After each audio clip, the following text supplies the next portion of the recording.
A black girl was ignored at the bus stop. No one stopped until a lonely billionaire stepped in. The December wind cut through Chicago like broken glass, sharp and unforgiving, carrying snowflakes that stung exposed skin like tiny needles.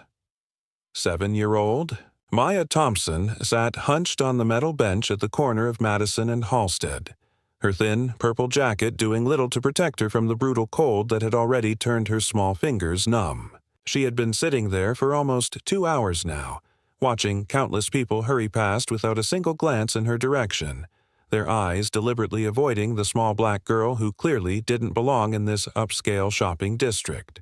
Her stomach had stopped growling an hour ago, giving up on the possibility of food, and her tears had frozen on her cheeks, creating tiny crystals that caught the streetlight's glow.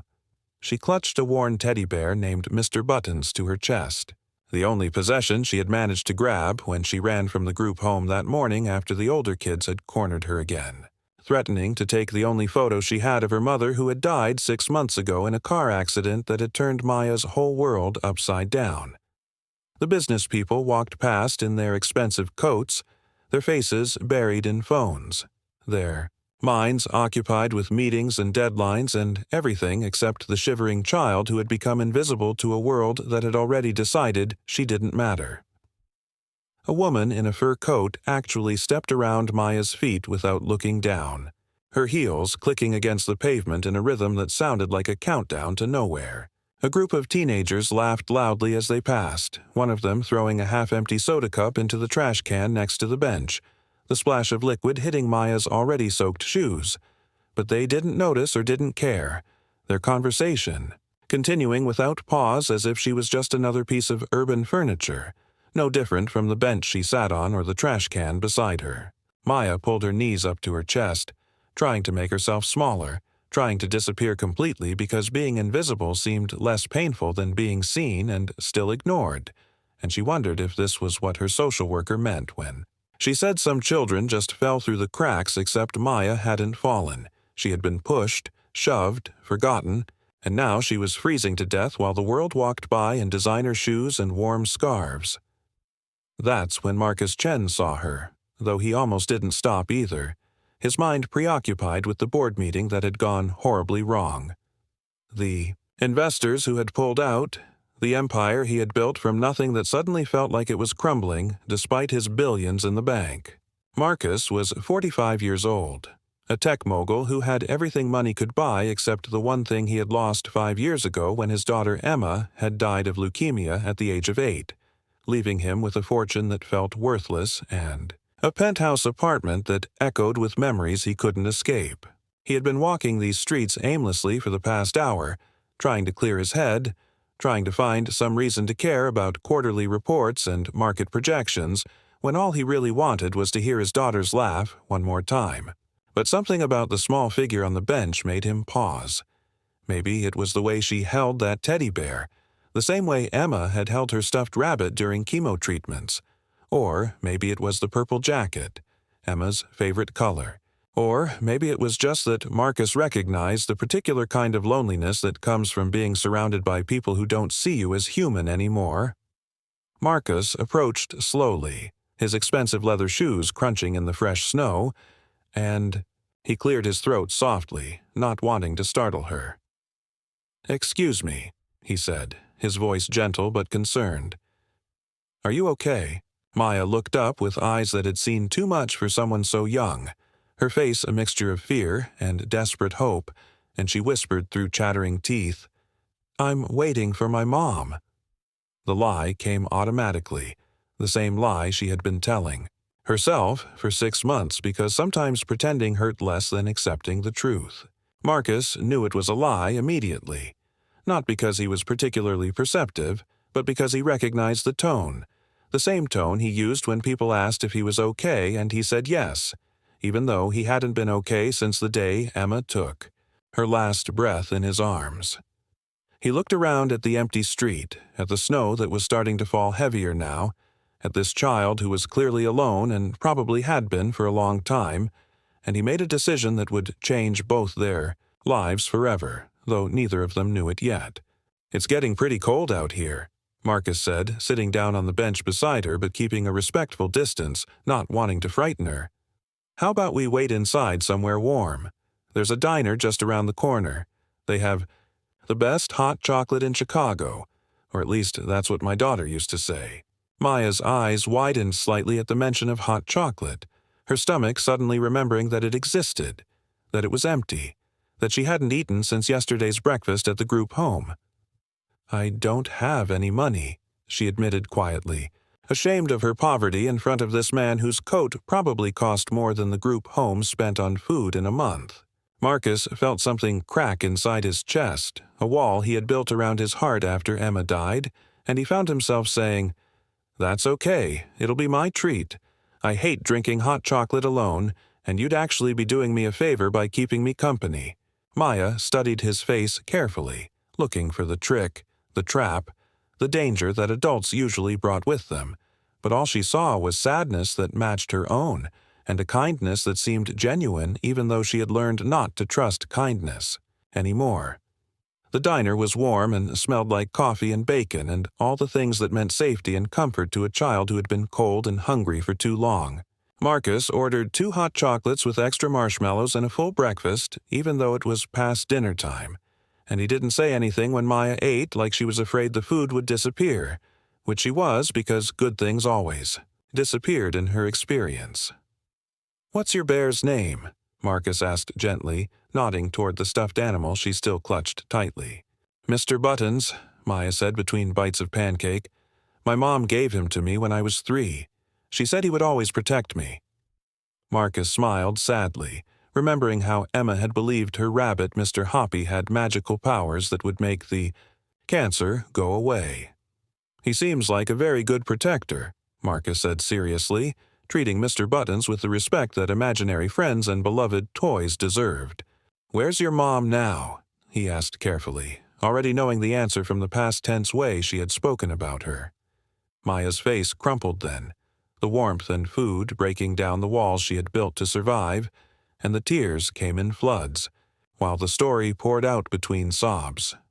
She told him about the car accident that had taken her mother, about the group home where the older kids stole her food and hurt her when the workers weren't looking, about running away that morning because she couldn't take it anymore, about sitting on that bench hoping someone, anyone, would see her and care enough to help. Marcus listened without interrupting, his own eyes filling with tears he hadn't allowed himself to cry in years, and when she finished, he reached across the table and gently took her small hand in his. "Maya," he said, his voice thick with emotion, "you're not alone anymore. I promise you that." She looked at him with eyes that wanted to believe but had been disappointed too many times before. "Everyone leaves," she whispered. "Everyone always leaves." Marcus squeezed her hand gently and said the words that would become the foundation of everything that came next. "Not me. I'm not going anywhere." The next few hours were a blur of phone calls and legal consultations as Marcus used his considerable resources and connections to navigate the complex world of child protective services. He called his lawyer, who called judges, who called social workers, and within hours, Marcus had emergency temporary custody of Maya, though the social worker warned him that this was highly unusual and would require extensive review and home visits and background checks. Marcus didn't care about the bureaucracy or the complications or the way his business partners would react when they found out their notoriously private CEO had suddenly taken in a foster child. All he cared about was the little girl sleeping on his couch, still clutching Mr. Buttons, finally warm and safe for the first time in months. He sat in the chair across from her, watching her sleep, and for the first time since Emma died, he felt something other than emptiness. It wasn't quite happiness, not yet, but it was purpose, and that was enough to start with. The next morning, Maya woke up confused and scared, not remembering where she was until she saw Marcus in the kitchen, making breakfast, and the events of the previous day came flooding back. "I thought I dreamed it," she said quietly from the doorway. Marcus turned with a gentle smile.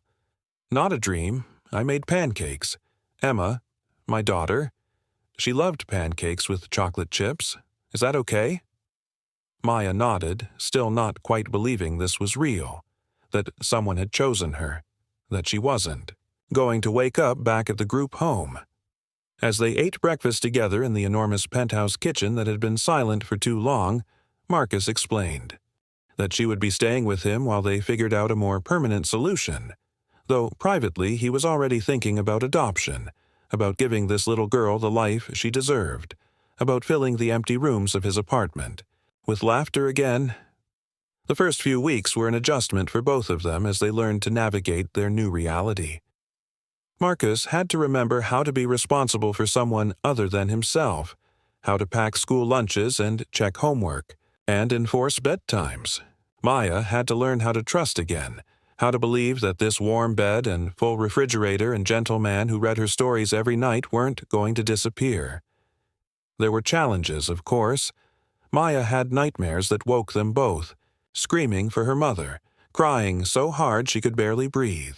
Marcus would hold her through these episodes, rocking her gently, telling her about Emma and how he understood the pain of losing someone you love more than life itself.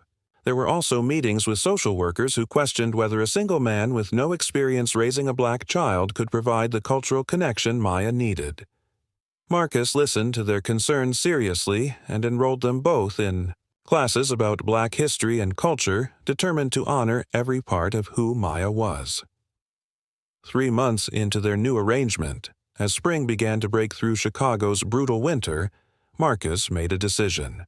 He had been thinking about it for weeks, discussing it with lawyers and social workers, but ultimately the choice came down to a simple truth that he couldn't ignore. He loved Maya, not as a replacement for Emma, but as Maya, with her own laugh, and her own dreams and her own way of seeing the world. She had brought light back into his life, had given him a reason to wake up in the morning that went beyond stock prices and board meetings. So, on a quiet Sunday afternoon, as they sat together working on a puzzle of the solar system, Marcus cleared his throat and said, "Maya, can we talk about something important?" She looked up with those eyes that still held shadows of fear whenever serious conversations began. "Am I in trouble?" she asked immediately. "No, sweetheart, not at all," Marcus assured her. "I wanted to ask you something. How would you feel about me adopting you? Making this official? Making us a real family?" Maya stared at him for a long moment, her 7-year-old mind trying to process what he was saying. "You want to be my dad? Forever?" she asked, her voice barely above a whisper. Marcus nodded, his own eyes filling with tears. "If you'll have me. I know I can't replace your mom, and I would never try to. But I love you, Maya, and I want to be your dad for real, not just as a foster parent, but forever." Maya launched herself into his arms so fast that puzzle pieces went flying everywhere, and she sobbed into his shoulder. But these were different tears than before. These were tears of joy and relief and the overwhelming realization that she was wanted, truly wanted, for the first time since her mother died. "Yes," she said through her tears. "Yes, yes, yes. Please be my dad forever." The adoption process took another 6 months of paperwork and court appearances and home visits, but finally, on a cold December day, exactly 1 year after Marcus had found Maya on that bench, they stood before a judge who made it official. Maya Thompson became Maya Chen, and Marcus Chen became a father again, not to replace what he had lost, but to honor it by loving again. As they left the courthouse, Maya, in a new purple dress that she had picked out specially for the occasion, she looked up at Marcus and said, "Can we go visit Emma today? I want to tell her about becoming my sister." Marcus stopped walking, stunned by the simple acceptance and love in her words. They had visited Emma's grave together several times, Maya always bringing flowers and talking to the headstone like Emma could hear her. "I think she would love that," Marcus managed to say through his tears. The years that followed weren't always easy because real life never is, but they were filled with the kind of love that transforms ordinary moments into treasures. Marcus learned to braid Maya's hair after watching dozens of YouTube tutorials, and Maya learned to code because she wanted to understand what her dad did all day at work. They created new traditions, like pancakes every Sunday and bad movie marathons when either of them had a hard day. Marcus walked Maya to school every morning, no matter how important the meeting he might be missing, because he had learned that presence mattered more than profit. Maya excelled in school, her natural intelligence finally having the support and resources to flourish, but more importantly, she smiled again, really smiled, the kind that reached her eyes and lit up entire rooms. When Maya was 10, she won a writing contest with an essay about the day her dad found her, though she insisted on calling it the day they found each other because that was more accurate. Marcus sat in the front row during the awards ceremony, crying openly as she read about how love doesn't always look like what you expect, how families can be built from broken pieces, how sometimes the best things in life come from the worst moments. The other parents whispered about the billionaire CEO crying at an elementary school assembly, but Marcus didn't care about his reputation anymore. All he cared about was the little girl on stage who had saved him just as much as he had saved her. By the time Maya turned 13, she had grown into a confident, compassionate young woman who volunteered at homeless shelters and tutored younger kids in the after-school program. She never forgot where she came from, never forgot that cold bench and the hunger and the fear, but instead of letting it make her bitter, she let it make her kind. She insisted that Marcus set up a foundation for foster children, and together, they worked to create programs that provided not just basic needs, but also the emotional support and stability that every child deserved. Marcus often thought about the man he had been before Maya, obsessed with success and wealth, empty despite having everything, and he was grateful for the perspective that loss and love had given him. The December, when Maya turned 16, they stood together at that same bus stop where their story had begun. The bench had been replaced with a newer model, and the neighborhood had gentrified even more, but the corner remained a monument to the moment that changed everything. "Do you ever think about what would have happened if you hadn't stopped?" Maya asked, now taller than she had been but still holding Marcus's hand like she had that first night in the diner. Marcus squeezed her hand gently. "I try not to," he said honestly. "The thought of you alone out here, of missing the chance to be your dad, it's too painful to imagine." Maya leaned her head against his shoulder, this teenager who still wasn't, too cool to show affection to her adoptive father. "I love you, Dad," she said simply. "I love you too, sweetheart," Marcus replied, and he meant it with every fiber of his being. Their story inspired others in ways they never expected. Marcus started speaking at conferences not about technology or business, but about the importance of seeing the invisible children, the ones who fall through society's cracks. He used his platform and wealth to reform foster care systems, to create mentorship programs to ensure that no child would have to sit alone on a bench in the cold hoping for someone to care. Maya grew up to become a social worker herself, specializing in helping children who had experienced trauma and loss. She kept Mr. Buttons on a shelf in her office, a reminder of where she came from and why she did what she did. She would tell the children who came to her, scared and alone and convinced that no one would ever want them, about the day a lonely billionaire stopped at a bus stop and chose to see her, to help her, to love her. The impact of that single moment of compassion rippled outward in ways that neither Marcus nor Maya could have predicted. The foundation they created together helped thousands of children find stable, loving homes. The programs they developed became models for other cities, other states, other countries even. But more than the statistics and the accolades and the lives changed on a grand scale. What mattered most were the quiet moments between a father and daughter who had found each other when they both needed saving. The bedtime stories that continued even when Maya was too old for them. The inside jokes that no one else understood, the way they could communicate with just a look across a crowded room, the fierce, protective love they had for each other, that had been forged in loss and loneliness and reborn in choice and commitment. When Maya graduated from college, Marcus was there in the front row, crying again, But these were tears of pride and joy and the overwhelming gratitude that he had been given the privilege of raising this remarkable young woman. In her valedictorian speech, Maya talked about second chances and chosen families and the power of one person choosing to stop, to see, to care. She looked directly at Marcus when she said, "My dad taught me that love isn't about blood or biology or perfect circumstances.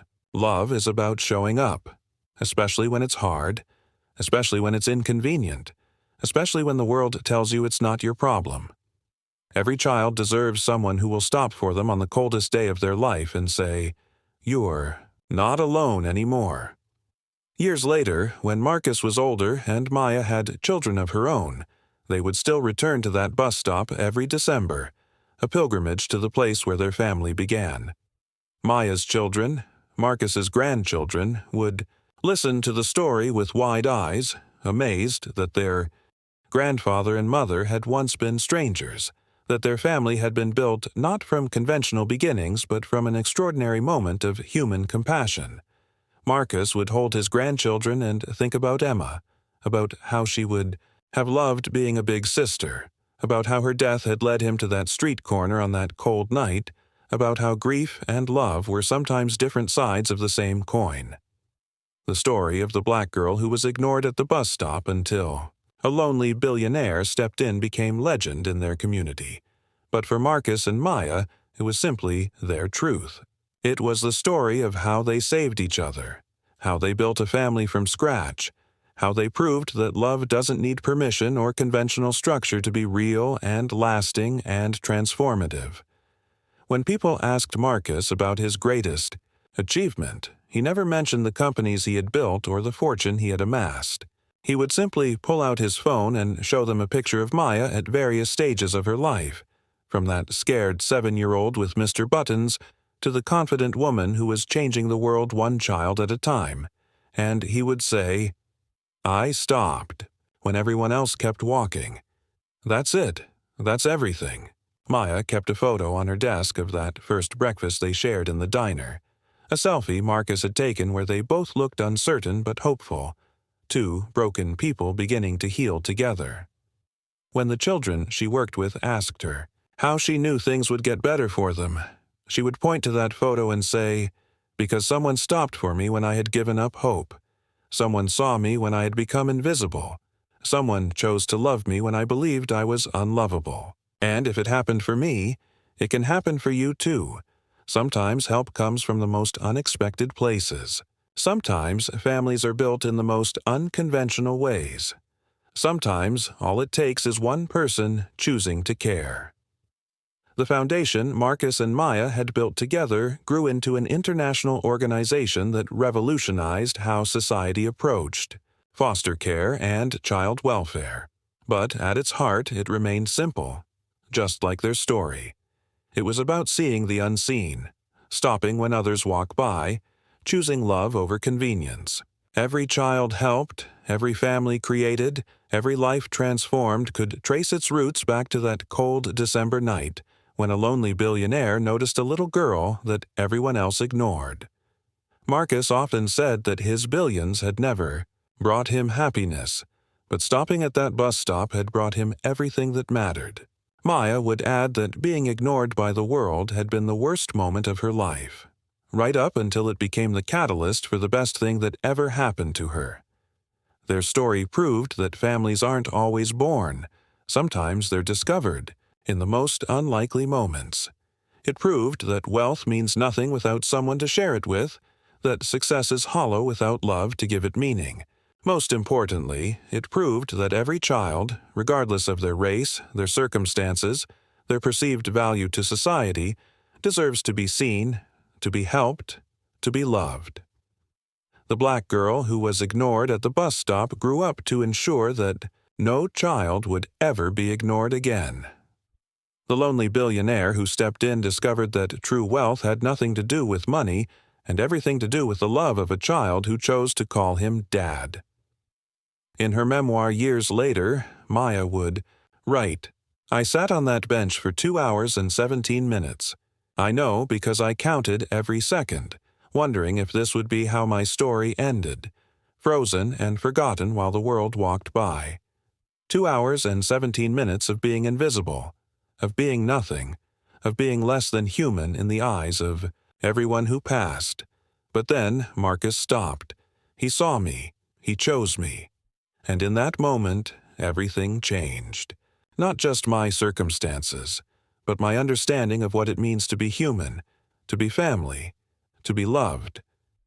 People ask me if I ever feel like I missed out on having a real family.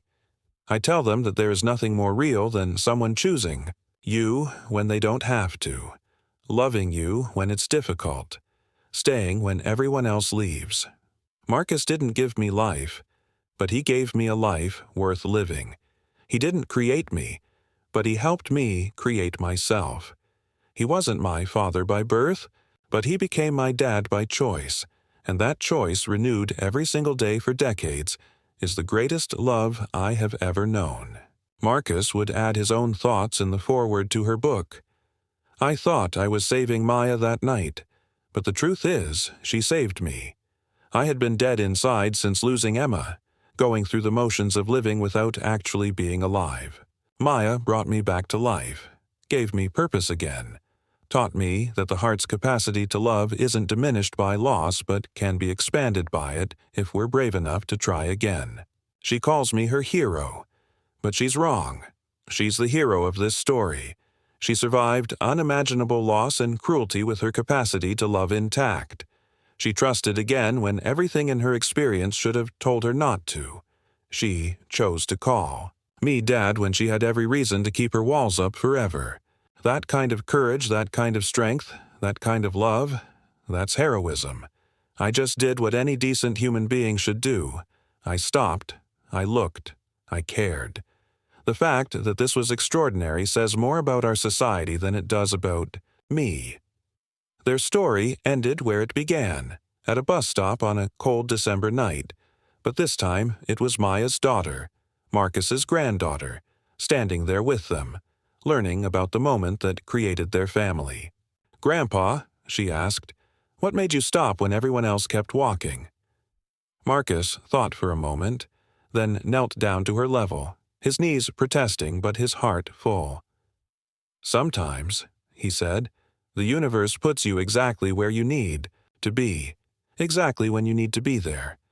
I thought I was just walking to clear my head that night, but really, I was walking toward the rest of my life. I was walking toward your mom, toward you, toward all of this love I didn't know was waiting for me. So I stopped because something inside me knew that if I kept walking, I would miss everything that mattered." The little girl considered this seriously, then asked, "What if you had kept walking?" Maya answered this time, pulling her daughter close.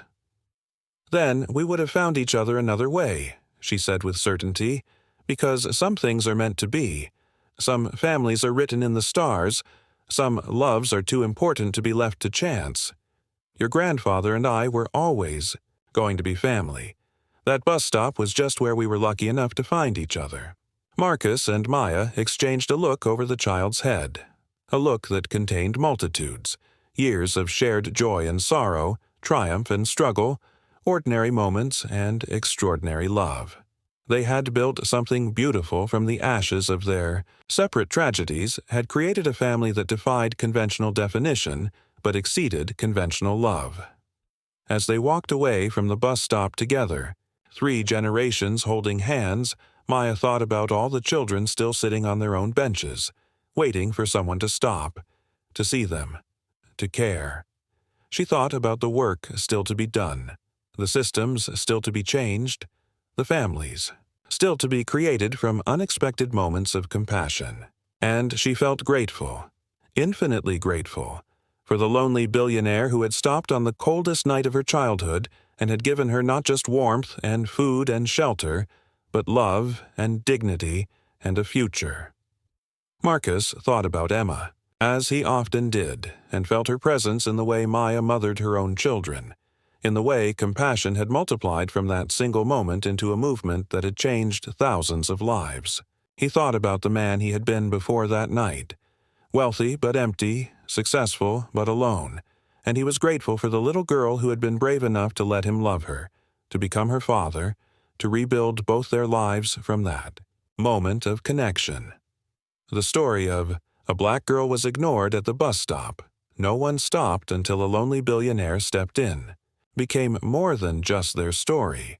It became a reminder that every person we pass on the street is fighting battles we know nothing about, that every child who seems invisible is someone's whole world waiting to be discovered, that every moment of compassion has the potential to change not just one life but countless lives rippling outward in waves of love and hope and transformation. It reminded people that families come in all forms, that love doesn't require permission or blood relation to be real, that the greatest wealth anyone can have is someone who chooses them every single day. Most importantly, it proved that no one is too broken to be loved, no situation too hopeless to be transformed, no person too different to become family. All it takes is someone willing to stop, to see, to choose love over indifference, connection over isolation, courage over comfort. Their legacy lived on not just in the foundation and the programs and the changed laws, but in every person who heard their story and chose to stop for someone else, to see the invisible, to love the unloved. It lived on in every child who found a home because their story proved that unconventional families could be just as strong, just as real, just as valuable as traditional ones. It lived on in every moment of compassion chosen over convenience, every hand extended to someone in need, every heart open to love despite the risk of loss. Marcus and Maya had started as strangers on a cold Chicago night, a broken billionaire and a forgotten little girl. But they had become something extraordinary. A father and daughter whose love transcended biology, race, class, and conventional expectation. They had proven that sometimes the most beautiful families are the ones that choose each other, that fight for each other, that save each other in all the ways that matter. The bus stop still stands at Madison and Halsted, now with a small plaque that most people don't notice as they rush by. It simply reads, "On this spot, a family was born from an act of compassion. December 15th. Stop, see, love." But for those who know the story, who understand what happened there, it's a monument to the power of human connection, to the possibility that exists in every moment of choice, to the truth that love doesn't need ideal circumstances to flourish. It only needs two people brave enough to choose each other, to hold on through the storms, to build something beautiful from the broken pieces of their separate lives. And sometimes, on cold December nights, when the snow falls and the wind whispers through the city streets, if you stop and listen carefully, you can almost hear the echo of that first conversation, that first moment of connection, that first choice that changed everything. "Are you okay?" "I'm waiting for my mom."